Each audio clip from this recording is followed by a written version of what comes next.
Welcome to Montgomery. Now just turning around and walking on the corner. I'm at that's a reveal for you, isn't it? That's the 12th century Montgomery Castle.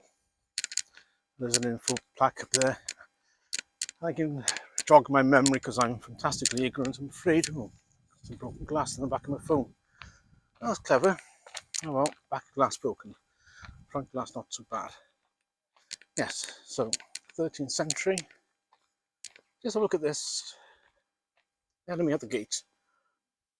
1223. There's a bit of history. A read of that. Yeah. So, lovely place. Built by Hubert Blair. It was originally did have connections also with Welsh princes of Powys. Days gone by. So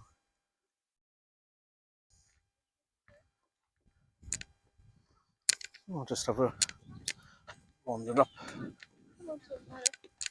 to the castle. See the moat. Look at the size, and up there is Town Hill. I was last week. It's quite wonderful. You can see it's on a strategic outpost.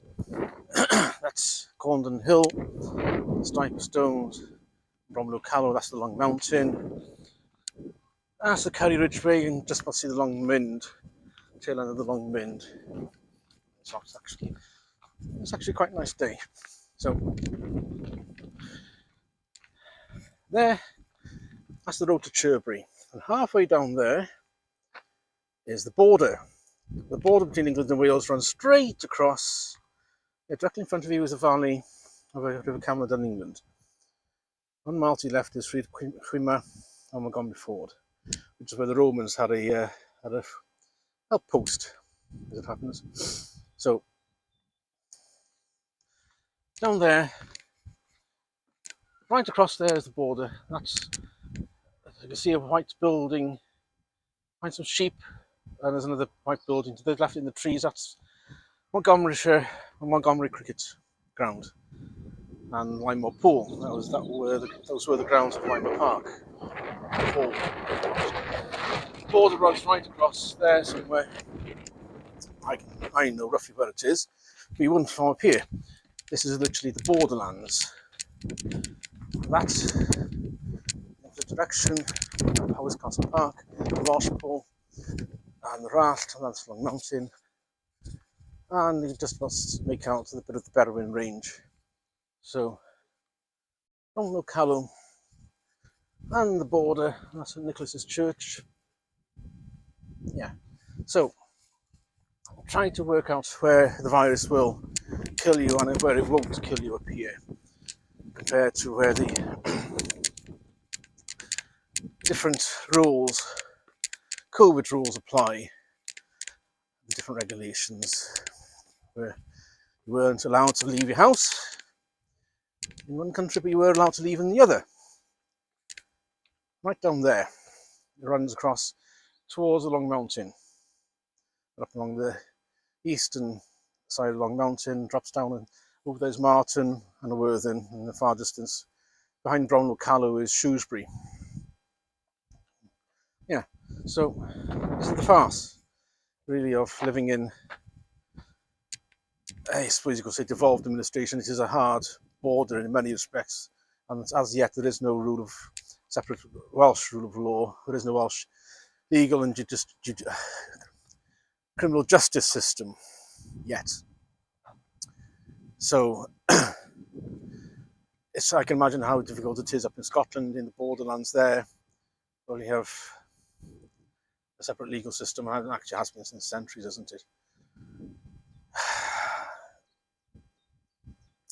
There is no Berlin Wall, thankfully, here. I don't know how on earth independence would ever work, and how independence would work in Scotland either. But Fat Blair,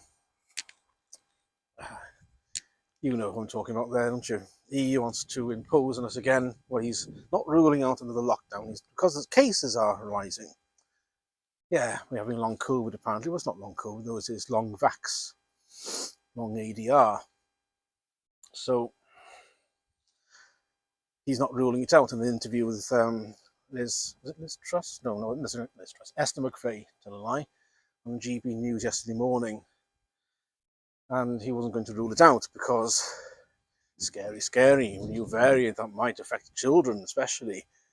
And we can't have children dying of the coup, can we? New variants might come out which might be more pathogenic than everything else. And then who knows? We're all going to keel over unless we're all vaxxed. And a lot of people are now sick of work again because of, well, obviously not the coup, or maybe it was possibly is the coup, but it's damn ADRs. But are you going to be willing to accept another lockdown? How many are we on so far? Is it going to be the fifth? How many waves of lockdown have we had? How many waves of lockdown are we going to tolerate? Waves of the virus, and consequently, what's the point? Really? Is this how your 3 weeks of flatten the curve is going to turn out for you? Because it really isn't a good way to live, is it? And the constant threat, and the whole point of that threat is to raise your cortisol level. The lockdown itself wouldn't be so bad. It's the threat that there may be when or may not be. It's the ambiguity is what he trades on to try to get more control, to try to get you more stressed on the possibility that there may or may not be, on a whim, because they can decide this arbitrarily and they'll just impose it just because of the power. It's a power trip, and also obviously not enough economic damage has been done. And then again, not enough damage has been done to my battery either, because it's about to die. Just like the back of the phone's rather smashed. I must have dropped it somewhere. But yeah, first day out in a while, been off the gym for a few days. Bad chest with something or other, probably from the cold weather. But anyway, this is Montgomery. I'll talk again another day.